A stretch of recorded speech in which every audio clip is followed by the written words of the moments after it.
ده احلى ساندوتش فيلي تشيزي ستيك ممكن تاكله في حياتك. بسم الله.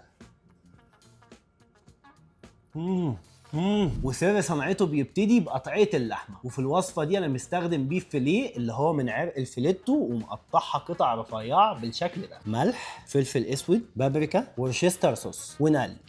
في طاسه على النار هحط زيت، بصل ابيض شرائح، رشه من الملح عشان ينزل ميته. اول لما لونه يبتدي يلون كده هنزل عليه بشويه من الميه او المرقه، وكده البصل كرمل وهبتدي انزل عليه بمكعبات من الزبده. الوصفه الاصليه ما فيهاش مشروم، ولكن انا بحب احط فيها مشروم، بيخلي طعم الساندوتش خطير. وبعد ما المشروم استوى والاطعمه كلها دخلت في بعض هبتدي ارفعه على طبق خارجي، احط زيت وهنزل عليهم باللحم. وبعد ما اللحمه اخدت كراست خطير هبتدي انزل عليهم بالمشروم والبصل المتكرمل.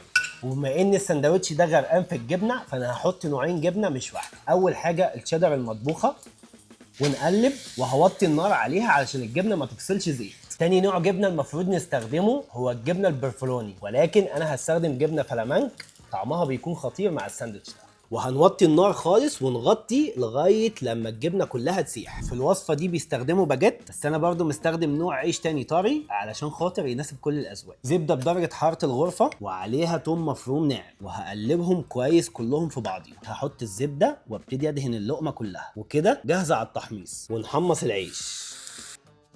والسندوتش ده طريقه غرفه بتكون كده اهو. هقدم معاه بطاطس مقليه وهتبلها بتوابل الشرق الاقصى من كنور، ونقلب.